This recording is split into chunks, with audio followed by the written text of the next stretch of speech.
was the one that made all the decisions. He was smarter than most people, and that's one of the things that really hurt me, is because he loved to be out on the farm. And I think he kind of gave up, so I couldn't believe it, but I wish that would have never happened. In an unexpected revelation, country music icon Loretta Lynn broke her silence about something no one saw coming. An untold moment involving Johnny Cash that left even those closest to her speechless. Is it good to be back on the road? I think it's going to help me to get away from everything and have other things to think about. Because in 4 years, I lost 12 people. It bothers me real bad. As the story unfolds, questions swirl about what really happened and why she waited so long to speak. Join us as we uncover this unforgettable chapter in country music history. The Revelation. The studio exuded a serene and cozy atmosphere. Nestled in Tennessee, it had previously been owned by Johnny Cash. Now it was managed by his son, John Carter Cash. Loretta had been acquainted with both of them for many years. She wasn't merely recording there, she was entering a space rich with memories. Her purpose was to record a rendition of one of Johnny's songs for her album Full Circle. It was a deeply personal action. Significant? Familiar, yet something about this session felt different from the rest. As she positioned herself at the microphone, headphones in place, ready to perform, Loretta suddenly found herself frozen. She glanced across the room and noticed something, or someone, standing there. It was a man, tall, and he was dressed in a gray suit. He stood motionless and silent. Loretta didn't feel alarmed. However, she didn't divert her gaze either. She simply stared. It wasn't a member of the crew. No one had entered. The room was secured for the session, but she recognized exactly who he resembled: Johnny Cash. She remained silent for a moment, just standing there, astonished. Then, almost as swiftly as he had appeared, he vanished. A short while later, John Carter Cash entered the room. Without a moment's pause, Loretta faced him and remarked that she had just seen his father. He smiled, possibly with a gentle touch, or maybe with some hesitation. He asked if she was certain, and she responded affirming that she is certain of what she saw. Some might have dismissed it as a joke. Others might have suggested she was fatigued or emotional. But Loretta stood her ground. This wasn't a joke. This wasn't a figment of her imagination. She had known Johnny, and in that instant, she was convinced he had been present. Later, she remarked that it didn't feel frightening. It felt peaceful, as if he were watching over her, as if he approved. Loretta had always been candid about her belief in the supernatural. Her home was rumored to be haunted. She had penned songs like This Haunted House, inspired by her own chilling experiences. For her, ghost stories were not merely entertainment. They were woven into the fabric of her life. However, encountering Johnny Cash, long after his passing, was an entirely different experience. And it didn't occur just anywhere. It unfolded while she was performing one of his songs, in his studio, with his son at the helm as producer. It was the kind of moment that seemed too perfect to be mere coincidence. She didn't attempt to rationalize it. She didn't profess to comprehend what she witnessed. Yet, she stood firm in her account.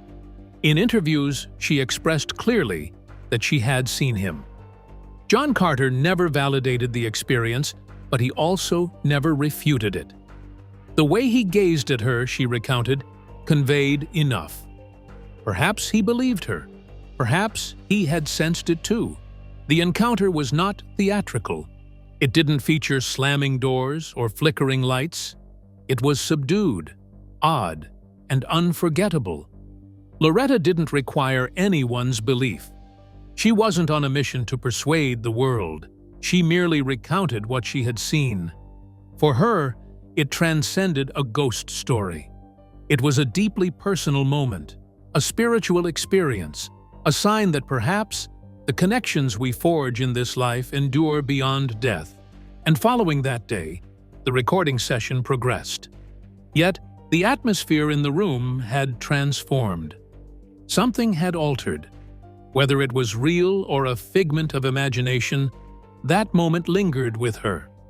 It infused the recording with a profound essence, something unspoken.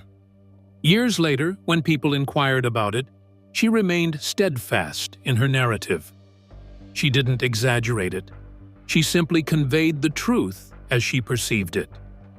When Loretta Lynn arrived at Cash Cabin Studio to begin recording her 2016 album Full Circle, it wasn't just another session. It was a return to music, to memory, and to something that couldn't quite be explained. Why Loretta was at the studio. The studio itself was sacred ground. Built by Johnny Cash and now operated by his son, John Carter Cash, the cabin had become a creative sanctuary for country legends. Stepping into that room wasn't just about making music, it was about walking into history. Every wall, every beam, every silent corner carried echoes of the past. And Loretta felt it. She was in her 80s, a time when most artists slowed down. But Loretta wasn't most artists. She still had stories to tell, some she hadn't shared in decades. Full Circle was her way of doing that. The title itself said everything. Her first album in more than a decade, produced with John Carter and her daughter Patsy Lynn Russell, would bridge her beginnings with her present. A lifetime of music, grief, strength, and memory wrapped into one record. The sessions were intimate. No big fanfare, no crowds. Just Loretta, John Carter, a few trusted musicians, and the quiet hum of the Tennessee woods outside. But this session stood out from the rest. They were working on a cover of I Still Miss Someone, one of Johnny Cash's most personal songs. Originally released in 1958, it was written with his nephew Roy Cash and became a haunting staple of his live shows. The song spoke of loss, longing, and memory, timeless emotions which Loretta knew all too well. She stood at the mic, lyrics in front of her, and began to sing. But it wasn't just a performance. Her voice trembled, not with nerves, but with something deeper. As if she was singing not to an audience, but to someone who had already gone. She had known Johnny, knew the way he walked, the way he smiled when he was proud of someone. She knew how he sounded when he was hurting. That knowledge seeped into her performance. There was a kind of ache in her delivery, raw, fragile, and honest. The room fell silent when she finished. It was after that she claimed to have seen him. Whether you believe in ghosts or not, something happened in that room. For Loretta, that moment became part of the session's fabric. It wasn't frightening. It felt like confirmation. That she was in the right place. That Johnny approved. That the past wasn't gone. It was standing beside her. And in a way, Full Circle became more than just an album. It was a conversation between generations, between the living and the dead, between Loretta and all the people she had loved and lost in her long, extraordinary life. John Carter Cash later said that working with Loretta was like working with royalty. He wasn't exaggerating. He had watched her carry herself with grace through decades of change in the music industry. And now, here she was in his father's studio, still giving everything she had to every note. The songs they recorded together weren't just tracks for a record. They were stories, confessions, prayers. Some were new, some were old, but each one held a piece of Loretta's truth. There's a reason the album ends with Lay Me Down, a duet with Willie Nelson. It speaks of peace, rest, and letting go. And yet, right in the middle of it all was Johnny's song, sung by Loretta, as if she were standing at a graveside whispering goodbye. The studio session wasn't just about music. It was about memory, about legacy, about what remains when the spotlight fades. Though never officially labeled as a tribute, Loretta's performance of Johnny's song felt deeply personal, like she was singing directly to Johnny. In his studio, with his son by her side, it became less of a cover and more of a quiet conversation between two old friends, separated by time but connected through memory. Before the ghost stories and the late-life revelations, there was just Loretta and Johnny, two young dreamers chasing songs across the American South. Background and relationship. When Loretta Lynn first stepped into the country music scene in the early 1960s, Johnny Cash was already a force. He had risen from poverty in Arkansas and was known for his raw, gritty sound and dark charisma. Loretta, a coal miner's daughter from Butcher Hollow, Kentucky, was just starting to make her mark. Her voice was strong, her songs honest, and her presence unmistakable. Country music hadn't seen someone quite like her before. Their worlds collided naturally. They were both outsiders in many ways, both from working-class families, both deeply spiritual, and both determined to speak truth through their music. Loretta often said Johnny reminded her of the men she'd grown up around. Quiet, stubborn, tough, but full of soul. And he, in turn, respected her authenticity. She never faked it, on or off the stage. Back then, the country music world was close-knit. Artists toured together, shared buses, late-night diners, hotel lobbies, and small-town stages. That's where friendships were born, not in glitzy award shows, but in the long stretches between towns. Loretta, Johnny, and June Carter often found themselves on the same bills, singing to rowdy crowds and praying for a few hours of rest. But it wasn't just professional. There was a deep mutual admiration. Johnny called Loretta one of the bravest voices in country music. Loretta saw Johnny as someone who carried pain and faith in equal measure. They understood each other's burdens, the fame, the expectations, the dark corners that came with being in the spotlight. Through the years, Loretta saw Johnny struggle and rise again. She watched him battle addiction, find redemption, and eventually settle into a kind of spiritual calm with June Carter at his side. And through it all, he never lost his hunger to create. That's something Loretta respected deeply. For her, music wasn't just a career, it was a way of surviving. Johnny felt the same. They weren't best friends in the tabloid sense. They didn't call each other every week or appear constantly in photos together. But there was a quiet, enduring connection between them. When Johnny Cash passed away in 2003, just months after June, Loretta was devastated. It felt like an era was closing. Two of the people who had helped shape her early years in Nashville were gone, and the loss hit her harder than most realized. Still, that bond didn't end with their deaths. Years later, when Loretta was preparing to record her 2016 album Full Circle, she knew exactly where she wanted to do it. Cash Cabin Studio, owned and run by Johnny's only son, John Carter Cash. This wasn't just a business decision. It was emotional, personal, symbolic. Loretta had known John Carter since he was a child. She had toured with his parents, watched him grow up backstage, and treated him like one of her own. Their shared history made the studio feel like a natural place for this new chapter in her career. But it also meant she was stepping back into a space filled with ghosts, both figuratively and, in her case, perhaps literally.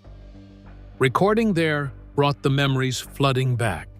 The laughter and the prayers.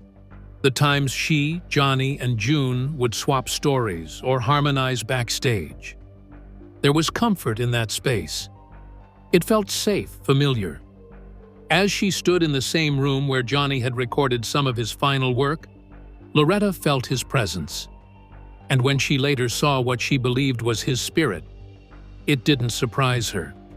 Their connection had always gone beyond words. Maybe, in that moment, it had gone beyond life itself. Looking back, Loretta never tried to exaggerate their relationship. She spoke of Johnny with a kind of quiet reverence. He wasn't a saint, and she wasn't trying to make him one. But he was honest.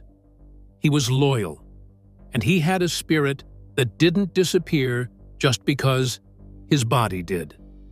Their shared past gave weight to that encounter at Cash Cabin Studio. Loretta Lynn and Johnny Cash were more than just icons of country music. They embodied the very essence of the genre. Their legacy. Long before country music was refined and tailored for mainstream consumption, they sang about genuine experiences, authentic struggles, and the realities of life. Their voices may not have been flawless, yet they resonated with strength. Their songs often defied conventional expectations, but it was this very defiance that allowed them to shatter barriers. Although they rarely performed together, their individual contributions were instrumental in shaping the heart of American music. By the time Loretta Lynn unveiled Full Circle in 2016, her legacy was firmly established.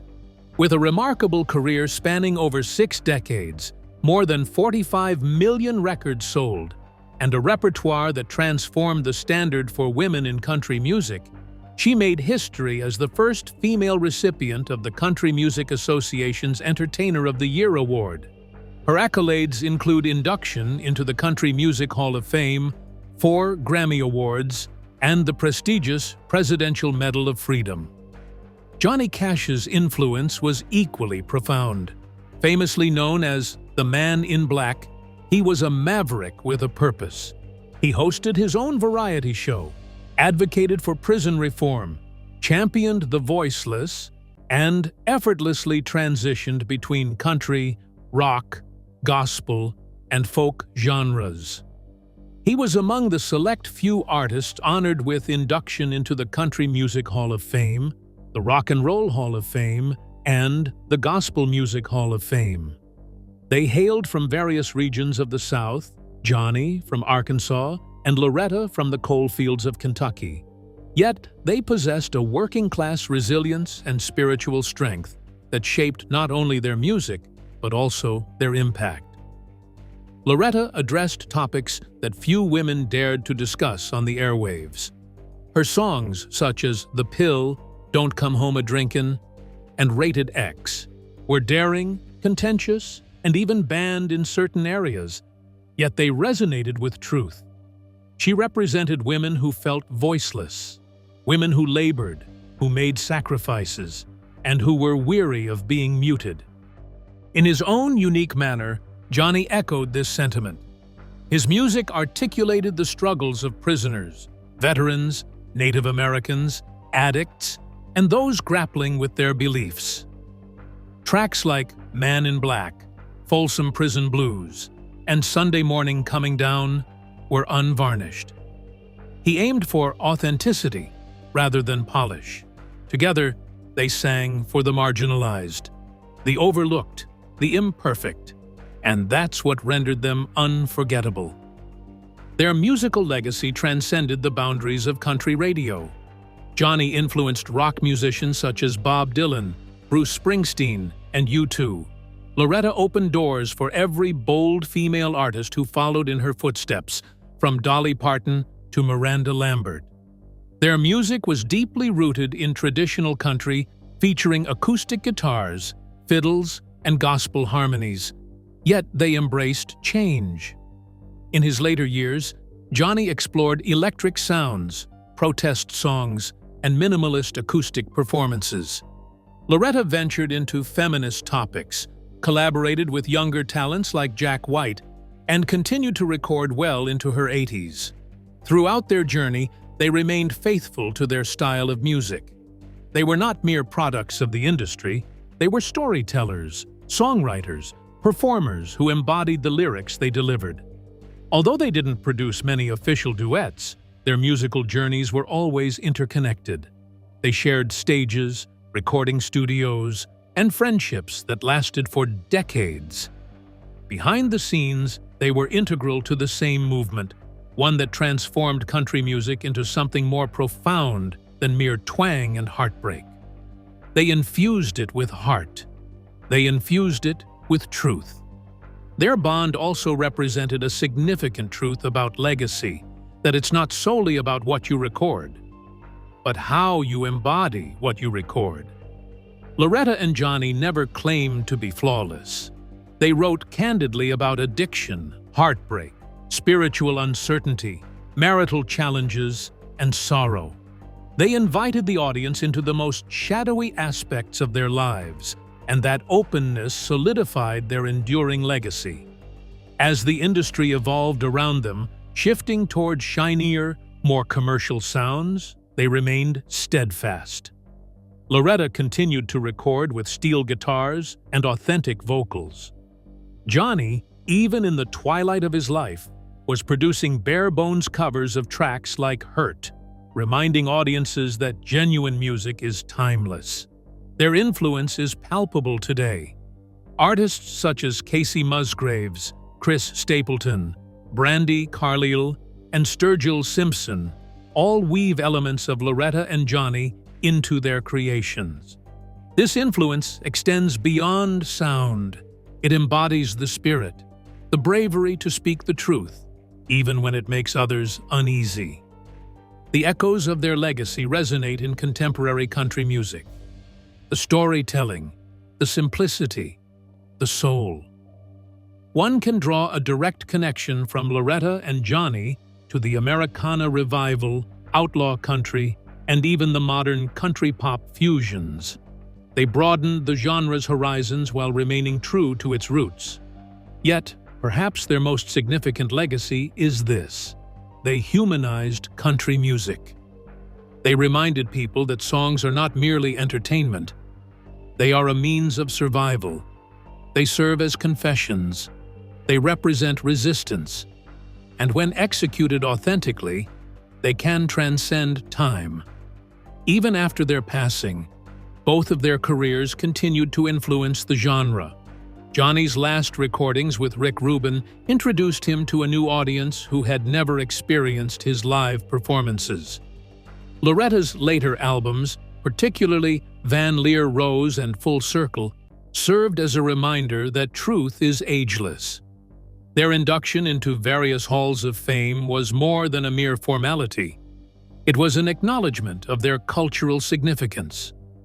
These were artists who didn't just dominate the charts. They transformed them. They compelled labels to reconsider what could be commercially viable. They encouraged producers to take risks.